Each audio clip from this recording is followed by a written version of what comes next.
अस्सलाम वालेकुम नाज़रीन, KTN न्यूज़ में भलीकार माया सबाबड़ो हेडलाइन सां ॾिठियूं। बुलेटिन जे आगाज़ में ठटो मां सां ख़बर शेयर कंदासीं, जिते अॻूणे सूबाई सलाहकार एजाज़ शाह शिराज़ी जे चालीहे जी तक़रीब जारी आहे। जॾहिं त तक़रीब में सिंध जो वॾो वज़ीर मुराद अली शाह, स्पीकर आगा सिराज दुरानी, सूबाई वज़ीर सैयद नासिर हुसैन शाह ऐं ॿिया अॻवान चालीहे जी तक़रीब में मौजूदु आहिनि।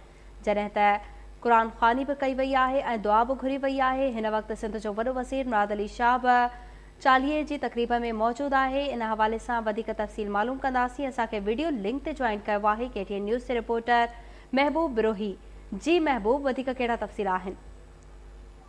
जी ठटे जे शिराज़ी ग्रुप जे अॻवान अॻूणे सूबाई सलाहकार सैयद एजाज़ शाह शिराज़ी जे मरहूम जे चाले जे मौक़े ते ठटे जे शिराज़ी हाउस ते चाले जे मुनासिबत सां तक़रीब हिन वक़्तु जारी आहे, जंहिंमें वॾे अंग में जिते माण्हुनि मुख़्तलिफ़ सियासी समाजी शख़्सियतुनि जी शिरकत थी आहे। वॾे अंग में माण्हू शरीक आहिनि।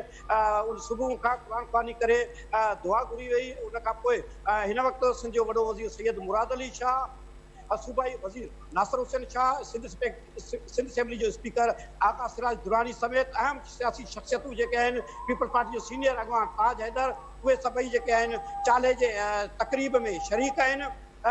थोड़ी देर अॻु में मुख़्तलिफ़ शख़्सियतुनि शिराज़ी बिरादरान जे तरफ़ां अॻूणे ज़िले नाज़िम शफ़क़त शाह शिराज़ी, MNA अयाज़ शाह शिराज़ी, MP रियाज़ शाह शिराज़ी जिते ख़िताब कयो। उन खां पोइ PP अॻवान जेका आहे अरबा वज़ीर मेमन ऐं आका सिराज दुरानी बि ख़िताब कयो। ऐं उन खां बाद में हिन वक़्तु एंड थियो आहे ख़िताब जो सिंध जे वॾे वज़ीर सैयद मुराद अली शाह ख़िताब कयो आहे ऐं मीडिया सां बि स्टेज ते ॻाल्हियूं कयूं आहिनि, जंहिंमें हुनजो चवणु हो त सैयद एजाज़ शाह शिराज़ी जो साण सां राब्तो जेको आहे तहलक संदसि जेको वालिद सां सैयद अब्दुल्ला शाह मरहूम खां थियो, पर हुन मुख़्तलिफ़ वक़्तनि ते एजाज़ शाह शिराज़ी सां क़रीब रहियो। सियासी हवाले सां तमामु अहम गुफ़्तगू कई आहे। मुराद अली शाह हुनजो चवणु हो त वफ़ाक़ जेका आहे CCI जो इजलास जेको आहे उन में डिले करे लेट करे रही आहे ऐं असां CCI जो इजलास घुराइण वञूं पिया। उन लाइ बार बार वफ़ाक़ खे चयो आहे ईंदड़ वक़्त में CCI जो इजलास थींदो, जंहिंमें आदमशुमारी जे मामले ते सिंध सां जेको वॾी नाइंसाफ़ी थी आहे, सिंध जे अवाम खे घटि ॼाणायो वियो आहे आदमशुमारी में। ख़ासि उन सां गॾोगॾु सिंध बलोचिस्तान ऐं KPK जे माण्हुनि खे रिज़र्वेशन आहिनि, टिनी सूबनि खे ख़दशा आहिनि, पर सम्झ में ॻाल्हि कोन थी अचे त वफ़ाक़ जेको आहे CCI जो इजलास कोठाइण खां या उन में केस रखण खां छो मजबूरी ज़ाहिर करे रही आहे। उन मुख़्तलिफ़ हवालनि सां उन ॻाल्हायो। उनजो चवणु हो त PTI जी सरकार आहे उनजी जेका फॉरेन फंडिंग जो जेको मामिलो आहे उनजी इलेक्शन कमीशन खे नोटिस वठणु खपे, छाकाणि त हीउ संजीदा मामिलो आहे। इलेक्शन कमीशन खे हिन मामले ते सीरियस नोटिस वठणु खपे ऐं पुछाणो करणु खपे। PTI क़यादत ते संगीन जेके आहिनि ख़दशा जेके आहिनि आङुरियूं खॼणु लॻियूं आहिनि। उन सां गॾोगॾु हुनजो चवणु हो त जेके सिंध हुकूमत जेके कमु करे थी उन ते ख़ामियूं ज़ाहिर कयूं वञे थियूं ऐं वफ़ाक़ जेका ग़लति कमु करे थी उन्हनि खे चङाई में तब्दील करण जी कोशिशि कई वञे थी, पर अवाम खे सभु कुझु ख़बर आहे।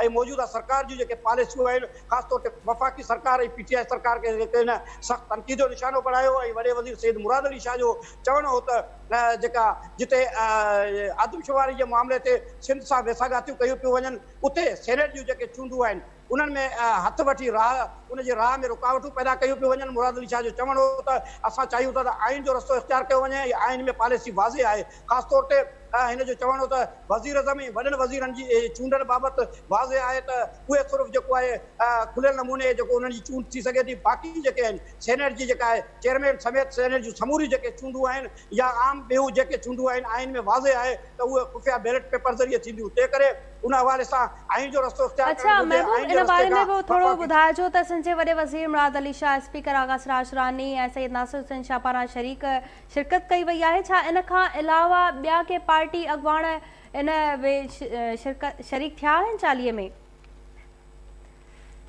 में वॾे अंग में जिते माण्हुनि जी शिरकत थी आहे उते सियासी समाजी शख़्सियतुनि जी शिरकत थी आहे।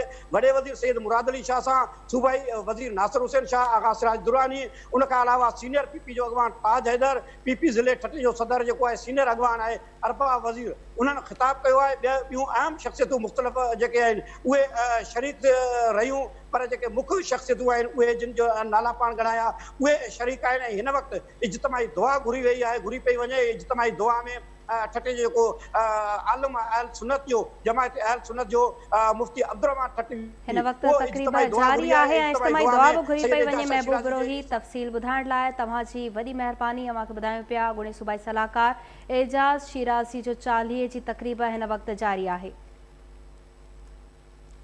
ख़बरुनि ऐं अपडेट्स जो सिलसिलो जारी रहंदो।